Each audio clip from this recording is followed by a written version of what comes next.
James chapter 5. Come now, you rich, weep and howl for your miseries that are coming upon you. Your riches are corrupted, and your garments are moth-eaten.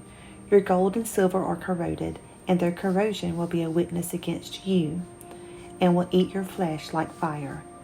You have heaped up treasure in the last days. Indeed, the wages of the laborers who mowed your fields, which you kept back by fraud, cry out, and the cries of the reapers have reached the ears of the Lord of Sabaoth.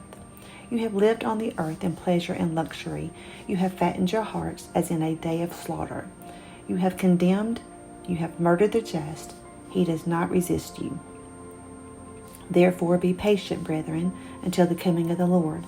See how the farmer waits for the precious fruit of the earth, waiting patiently for it until it receives the early and latter rain. You also be patient. Establish your hearts, for the coming of the Lord is at hand. Do not grumble against one another, brethren, lest ye be condemned. Behold, the judge is standing at the door. My brethren, take the prophets who spoke in the name of the Lord as an example of suffering and patience. Indeed, we count them blessed who endure. You have heard of the perseverance of Job, and seen the end intended by the Lord, that the Lord is very compassionate and merciful.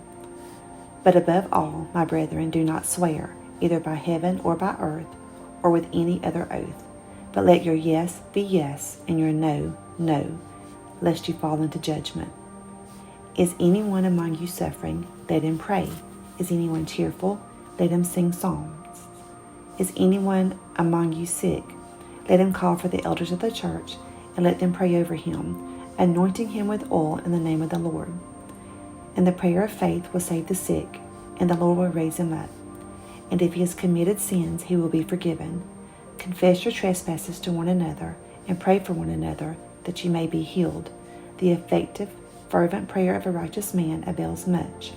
Elijah was a man with a nature like ours, and he prayed earnestly that it would not rain, and it did not rain on the land for 3 years and 6 months. And he prayed again, and the heaven gave rain, and the earth produced its fruit. Brethren, if anyone among you wanders from the truth, and someone turns him back, let him know that he who turns a sinner from the error of his way will save a soul from death and cover a multitude of sins. Our memory verse this week is James chapter 5, verse 16. Confess your trespasses one to another, and pray for one another, that you may be healed. The effective, fervent prayer of a righteous man avails much. Now repeat it after me. James 5:16. Confess your trespasses to one another, and pray for one another, that you may be healed. The effective, fervent prayer of a righteous man avails much. Now say it with me. James 5:16.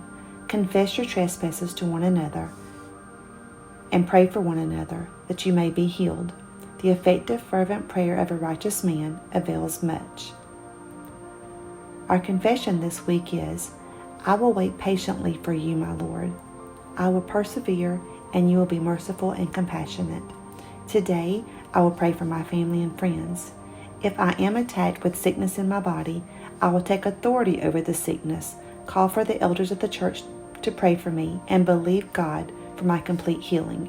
Now let's go out, be the hands and feet of Jesus, and love just like he does. Y'all have a blessed week.